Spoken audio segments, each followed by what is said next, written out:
नमस्कार। मैं उस बदनसीब भारत की आम नागरिक शिखा मेहरोत्रा हूं, जहां मिलावटी चीजों को खाने से हर साल 15 लाख से ज्यादा लोग अपनी जान गंवा देते हैं।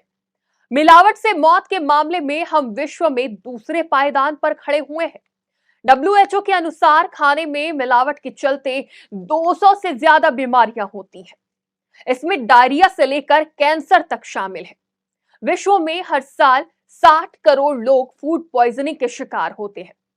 फूड पॉइजनिंग से हर साल 1,25,000 बच्चे काल की गाल में समा जाते हैं।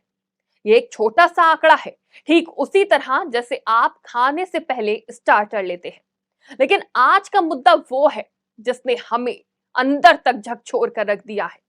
हमारे पास शब्द नहीं है उसे बताने के लिए जो पिछले कुछ सालों में हिंदू धर्म के सबसे पवित्र स्थान तिरुपति में हुआ। जरा सोचिए, आप जिस मंदिर में पूरी श्रद्धा के साथ जाकर शीश नवाते हैं, आप जहां के प्रसाद का एक एक दाना खाकर खुद को भाग्यशाली समझते हो, वहां के बारे में एक दिन आपको मालूम पड़े कि जो प्रसाद आप खा रहे हैं उसमें मिलावट है। और मिलावट भी कोई ऐसी वैसी नहीं, गाय की चर्बी और सुअर की चर्बी की।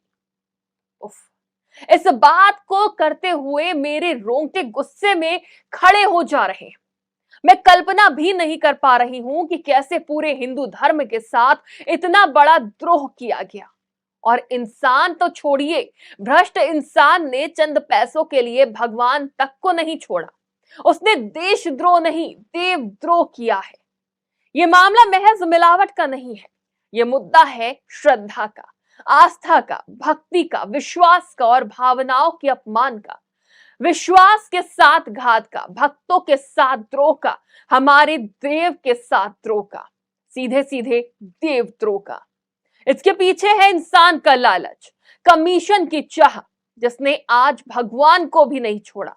इस सब के पीछे है हमारा लचर कानून, जहां मिलावटखोरों के खिलाफ महज चंद महीनों से लेकर कुछ साल तक की सजा का ही प्रावधान है। वो भी तब जब ये साबित हो जाए कि उसने मिलावट करी है। एक बार देखिए क्या कहता है देश का कानून। क्या है मिलावट पर कानून? आईपीसी की धारा 272 में मिलावटी खाद्य पदार्थ या पेय पदार्थ बेचने वाले व्यक्ति के साथ साथ ऐसे व्यक्तियों के लिए भी सजा का प्रावधान है। आईपीसी की धारा 272 के अनुसार अधिकतम 6 महीने की कैद या 1,000 रुपए से अधिक का जुर्माना या दोनों हो सकते हैं।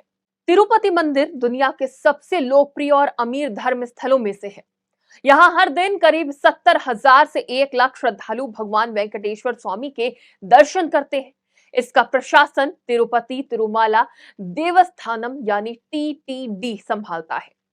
यही मंदिर परिसर में बनी 300 साल पुरानी किचन, जिसे पोटू कहा जाता है, उसमें शुद्ध देसी घी के रोज 3.5 लाख लड्डू बनते हैं। ये मंदिर का मुख्य प्रसाद है, जिसे करीब 200 ब्राह्मण बनाते हैं। लड्डू शुद्ध बेसन, बूंदी, चीनी, काजू और शुद्ध देसी घी का होता है। इसी ट्रस्ट ने करीब 1 लाख लड्डू राम मंदिर में प्राण प्रतिष्ठा के वक्त अयोध्या भेजे थे। यानी हम तो धर्म भ्रष्ट करेंगे सनम, तुम्हें भी करवाएंगे। आचार्य सत्येंद्र दास ने इसे सनातन के खिलाफ षड्यंत्र बताया है। और अब सभी संत समाज एक सुर में जांच की मांग करते हुए सरकारों का मंदिरों से एकाधिकार हटाने की मांग कर रहे हैं। यह भी एक बड़ा सवाल है कि हमेशा हिंदुओं की आस्था को ही शिकार क्यों बनाया जाता है? क्यों कांवड़ियों को अशुद्ध भोजन परोसा जाता है? क्यों जूस में पेशाब मिलाकर बेचा जाता है और प्रसाद के साथ साथ भगवान को दूषित भोग लगाया जाता है? बार बार सनातन धर्म ही आक्रांताओं के निशाने पर क्यों? और कब इस देवद्रोह के लिए कठोर सजा का प्रावधान होगा? उम्मीद है जल्द एक नया सवेरा आएगा, जब धर्मनिरपेक्ष भारत में सभी धर्मों के साथ साथ सनातन धर्म का भी सम्मान होगा। फिलहाल आज के लिए इतना ही। कल एक और टॉपिक के साथ आपसे द शिखा शो में होगी मुलाकात। मुझे दीजिए इजाजत। नमस्कार।